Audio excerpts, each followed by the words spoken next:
भाइयों, हमारे आसपास अनेक ऐसे व्यक्ति नज़र आ जाते हैं जो यह कहते हैं कि धन एकत्र करना मूर्खता है। धन पर केवल संपन्न लोगों का अधिकार है। वे स्वयं के निर्धन होने में कभी अर्थव्यवस्था तो कभी नीतियों को दोष देते हैं, जबकि सबसे बड़ा सच यह है कि व्यक्ति के निर्धन होने में किसी का नहीं बल्कि स्वयं व्यक्ति का ही सबसे बड़ा दोष होता है। धन को जीवन के लिए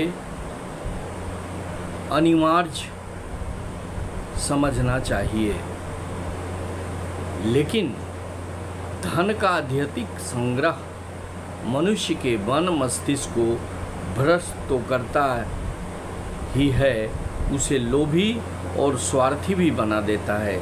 इसलिए मनुष्य को बुद्धि और योग्यता के साथ ईमानदारी से ही धन का संचय करना चाहिए। एक बहुत पुरानी कहावत चली आ रही है कि सरस्वती और लक्ष्मी का मेल असंभव है, लेकिन चाणक्य इस बात से सहमत नहीं है, क्योंकि उन्होंने स्वयं अपनी बुद्धि का इस्तेमाल करके चंद्रगुप्त को राजा बना दिया था।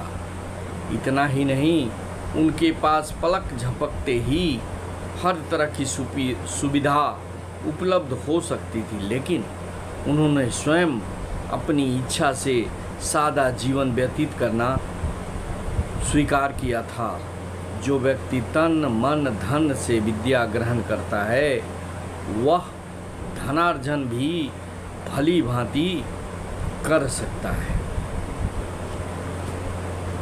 जहाँ सरस्वती होती है वहाँ लक्ष्मी को आना ही पड़ता है, क्योंकि सरस्वती ज्ञान, नीर और विवेक की देवी हैं। निर्धन शब्द को अंग्रेजी में पुअर कहते हैं, POOR, पुअर। पुअर का पूरा नाम होता है पासिंग ओवर अपॉर्चुनिटीज़ रेगुलरली, अर्थात नियमित रूप से अवसरों को पास से गुजरने देना। इसी तरह से निर्धन का पूरा अर्थ हुआ निरंतर धन नहीं। अंग्रेजी एवं हिंदी दोनों ही शब्दों में निर्धन और पुअर का पूरा नाम व्यक्ति के पास धन न होने को इंगित करता है। साथ ही यह भी बताता है कि व्यक्ति अपनी मूर्खता एवं अयोग्यता के कारण होता है। विश्व के प्रसिद्ध संपन्न व्यक्ति बिल गेट्स तो इस बात से पूर्ण सहमति जताते हुए कहते हैं कि यदि आप गरीब पैदा होते हैं तो यह आपकी गलती नहीं है, लेकिन अगर आप गरीब मरते हैं तो यह आपकी गलती है। चाणक्य ने कहा है कि व्यक्ति को दयनीय दशा से बचने के लिए धन का संचय अवश्य करना चाहिए। एक स्थान पर फल बेचने वाले दो बालक बैठे हुए थे।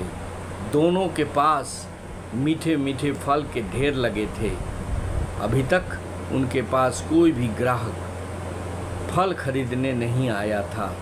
तभी उन्होंने देखा एक बुद्धिमान संपन्न सेठ उस ओर को निकला। उस सेठ को देखकर पहला बालक बोला, सेठ जी मीठे मीठे फल लीजिए। सेठ जी ने बालक पर कोई ध्यान न दिया और आगे निकल गया। तभी दूसरा लड़का उसके पास आकर बोला, सेठ जी आज मेरा जन्मदिन है, आप मेरे मार्ग से गुजरने वाले 50वें व्यक्ति हैं। मैंने अपने मन में निश्चय किया हुआ था कि जो भी 50वां व्यक्ति मेरे पास से गुजरेगा, मैं उन्हें निःशुल्क मीठे फल प्रदान करके अपना जन्मदिन को सार्थक और यादगार बना लूँगा। कृपया आप ये मीठे फल रखिए। सेठ जी बालक की बातों से बेहद प्रभावित हुए। उन्होंने न केवल फल खरीदे बल्कि उस बालक की होशियारी एवं चतुराई देखकर उन्होंने उसे शिक्षा के साथ साथ व्यवसाय के रहस्य भी सिखाना आरंभ कर दिया। उन्हें अपने व्यवसाय के लिए ऐसे ही चतुर बालक की तलाश थी। प्राकृतिक संसाधन अच्छे होंगे तो देश की कृषि व्यवस्था अच्छी होगी। कृषि और कृषक देश की अर्थव्यवस्था को तो सुदृढ़ करते ही हैं, इसके साथ साथ वे मौद्रिक नीति को भी शक्तिशाली बनाते हैं। चाणक्य का मानना है कि अर्थ का प्रयोग समझदारी से करना चाहिए। पूरे देश के साथ दूर दराज के गांव और किसानों को भी किसी तरह की कमी नहीं होनी चाहिए। भाइयों, चतुराई से, बुद्धिमानी से, ईमानदारी से अगर हम सभी लगे रहें तो धन कमाना कोई मुश्किल काम नहीं होगा। हम सभी धन कमाने के हकदार हैं। हमें अपने आप को उसके लायक बनाने की ज़रूरत है। अपने दिमाग को, अपने मन को, अपने आप को उसमें ढालने की आवश्यकता है। हमको समझने की ज़रूरत है कि धनवान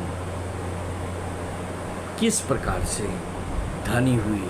कोई भी धनवान का अगर हम बैकग्राउंड देखें तो पता चलेगा कि प्रारंभिक अवस्था में वे धनवान नहीं थे, लेकिन उन्होंने अपने सतत प्रयास, अपनी बुद्धिमत्ता, अपना सोच, अपना विचार के द्वारा धनार्जन करके नाम, यश सब कुछ प्राप्त किया। कभी हमें नहीं सोचना चाहिए कि हम निर्धन हैं और निर्धन ही रहेंगे। हमें सोचने की आवश्यकता है कि हमें धनवान बनना है और किस प्रकार से धनवान बना जाए इसके बारे में विचार करना चाहिए और उस विचार को अमली जामा पहनाने की ज़रूरत है।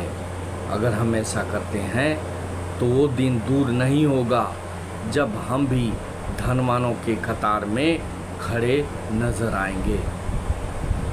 जो व्यक्ति हार मान जाता है, जो व्यक्ति अपने आप को सरेंडर कर देता है, वह व्यक्ति कभी आगे नहीं बढ़ सकता। हार कभी नहीं माननी चाहिए। अपने आप को सदा आगे बढ़ाते रहना चाहिए। एक बार अगर किसी कारणवश आप अपने मार्ग से भटक जाएं या असफलता हाथ लगे तो उसे घबराने की ज़रूरत नहीं है। पुनः उठकर खड़ा होना चाहिए और अपने आप को उसी रास्ते पर पुनः नई सोच, नई विचार, नई ऊर्जा के साथ आगे बढ़ने के लिए प्रेरित करना चाहिए। मन से हारे हार है, मन के जीते जीत। जो मन से हार जाता है वह कभी जीत प्राप्त नहीं कर सकता। जीत प्राप्त करनी है तो मन को मजबूत, हृदय को कठोर और बुद्धि को तीव्र करना आवश्यक है। एक दिन यही बुद्धि, यही तन, यही मन हमें उस मुकाम तक पहुंचा देगा जिसके हम वास्तविक हकदार हैं। भाइयों, अगर यह वीडियो अच्छा लगा तो इसे सब्सक्राइब करेंगे, शेयर करेंगे और लाइक करेंगे। Thank you very much. जय हिंद, वंदे मातरम।